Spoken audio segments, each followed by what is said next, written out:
How's it going, guys? So here's some highlights from Jeff Monson and Wilinik. And it's just an interesting fight from a grappling tournament. So this is the highlights of it, so it doesn't have all of the kind of lag time. But here, Monson gets a great takedown. A couple of things to notice on this takedown is that first, Monson comes in with his head pretty much directly in the center, so that's indicative of a blast double. Totally good technique to have your head in the center.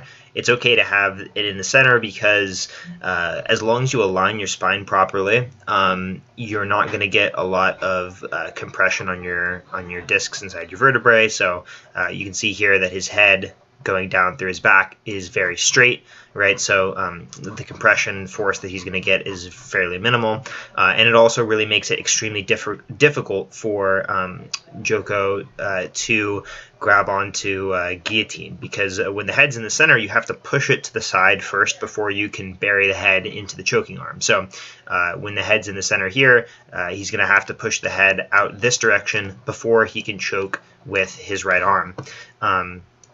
Or if he wants to choke with the left arm, of course, he'd have to push the head off to the other side, make it difficult, right? So whenever we have a blast double like this, it makes it harder. Now, during the blast double, his head does come over to the other side, pops out, but because the head started in the center, there is much less time for the guillotine to come to fruition during the takedown process. And so the more time, or the more that you can limit your opponent's time to collect the guillotine, usually the weaker the hands are linked when you actually hit the floor, which makes this guillotine fairly weak at the moment, and easy for Jeff Monson to kind of push over to this side and not have to worry too much about getting choked, right? So he comes over to that side, ends up in top side control, gets out of the guillotine. So again, here he's going to have basically a guard pull that he's going to do.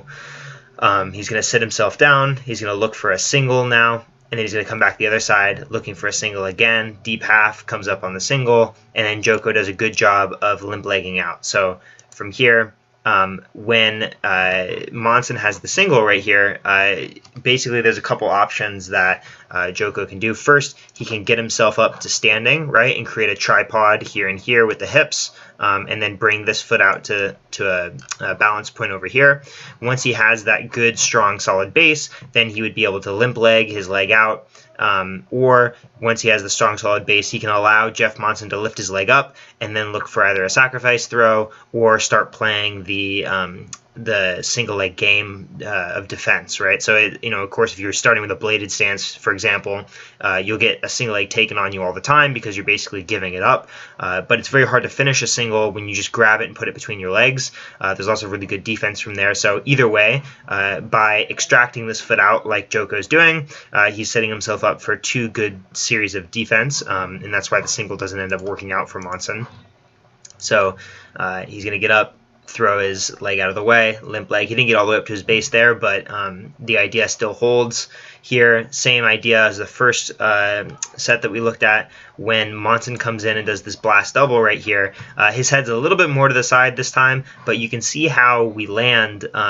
Joko is going to land flat on his back right here, and this is also important for guillotines. When you land flat on your back, you're going to have a very limited ability to finish your guillotine, because really you need to be on the side of the choking arm when you're doing a guillotine. So that arm needs to be over here, and he needs to be on his right side in order for that to be effective. Here, Monson's swinging his hips around this side, which pretty much already negates the choke. And so again, this is the reason why I don't personally really go for guillotines off of double legs ever. I go to guillotines off of double legs that I've stuffed.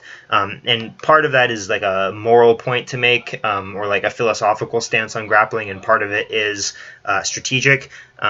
One, I think it's very important to stuff all the takedowns that your opponent tries to do on you, because I think conceding takedowns is a very weak strategy in general. And there's also kind of a moral point to it that if you're never going to concede the takedown and you're going to be a strong wrestler, you shouldn't be relying on your guillotine in order to fill in the gaps, right? You should be practicing your wrestling to make it work in a vacuum, and then implementing it into a broader scope of Brazilian Jiu-Jitsu and grappling.